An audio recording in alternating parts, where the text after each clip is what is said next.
UME-BMC to express the main purpose of making this special workshop to all participants. Please give him a warm welcome. And today we have invited our special guest and speaker like Mr. Chaidan, Mr. Perun, Mr. Elliot, and our fellow student from Ms. Panyate from the University of Sydney to share his and her experiences of living and studying abroad. So, as the Vice Dean of Faculty of Art, Humanity and Language, so I would like to begin by delivering some special keynote about starting the academic journey abroad. First, about the preparation. So in order to study abroad, what kind of preparation do we need to arrange?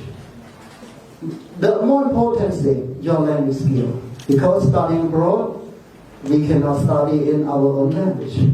And we know exactly that globally English as the medium of instruction globally right now. Although you go to, At my first experience of studying abroad, I was like 14, 15.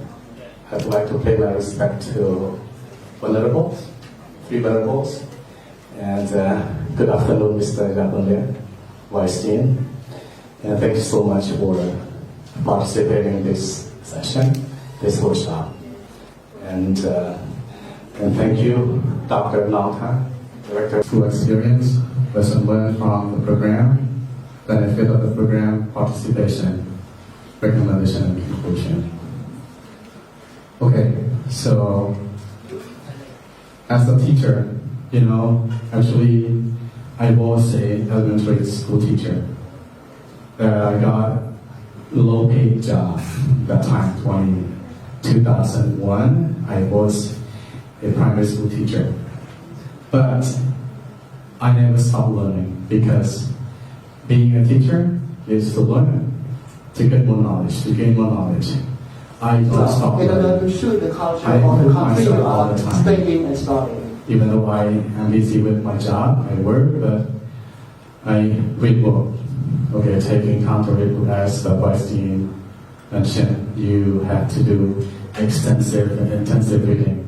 Read a lot. Last but not least, we would like to invite Ms. Tana Panyate to presentation on the very interesting topic as how to use AI correctly and effectively and how to take IELTS test properly. Self-introduction. Yep, my name is Panyate or Hayley, and I am a second-year student from the University of Sydney in Sydney, Australia. And my current majors are accounting and marketing. My previous major were management, leadership, and innovation entrepreneurship. So I'm doing double majors, like two different majors, but under the same business degree. And don't ask me why I changed my majors. So for management and leadership, I'm planning it to study in my master's degree. And also next for my journey of learning English. So this is just my personal experience, and it's also went up and down like the wave, like sea wave, like it's fluctuating. But and also right now my English is not perfect, but still I'm still trying to improve myself. So I was born in Phnom Penh, the capital city in Cambodia.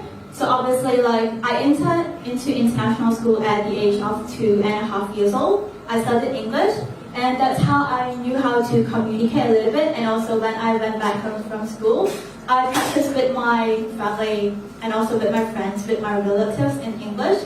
That's how I knew how to communicate in English. And then after that, I moved to Banting province because of my dad's business at the age of about 4 or 5 years old. And I changed to local school instead. That's why and also I didn't really practice English at that time. That's why my English proficiency dropped down.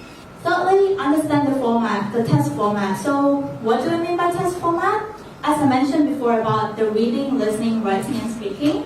For example, reading, there are 3 long academic articles, and for writing, there are 2 tasks. Something like that, it's called test format. So before you taking the IELTS exam, you need to understand the test format, what's included in there.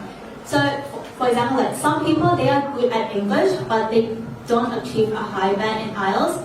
Why? Because they didn't understand the test format. Like, they didn't know what in the test. They just, okay, I'm good at English. I'm fluent in English. I don't need to know about the test format. That's how it can drag you down. And fourthly, use available resources on the internet. So I'm going to show you guys some of the resources later on that I used before I took the IELTS exam that I found it was really useful. So there are so many available like free resources on the internet that you can access to. So feel free to search it up on Google. And also finally, be calm and don't panic. I feel like many people here feel panic during the exam. So try to calm yourself down and don't feel panic. If you feel panic, then you can't focus on the exam and you cannot perform better. And also, before I want to show you guys the resources. So I once took IELTS exam 2 years ago, like 2023. So I forgot to mention, I also was once a student here at the University of Management and Economics also, before I went to Australia, before I got the offer to Australia. Like I studied here for a little bit, for a while, and then after that I got an offer to see students using ChatGPT and stuff like that. They will give you a fail for the entire semester or for the entire subject. So it is really risky.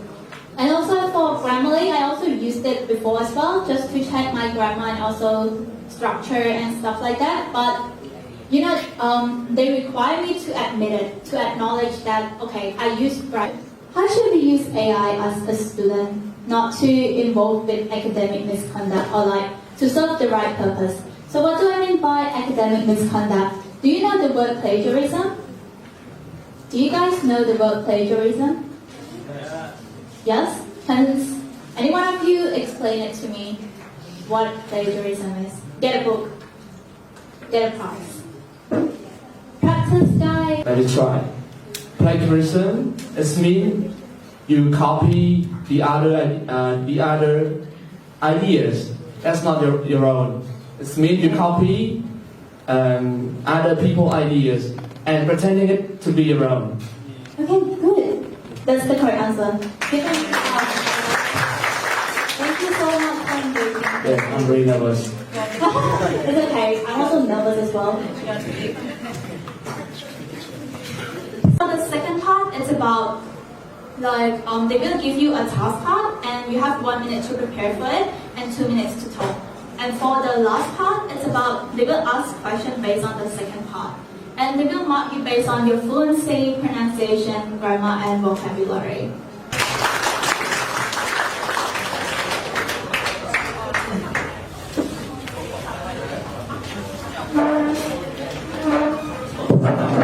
Đây là đêm hôm nay là pha luôn lâu và kia mua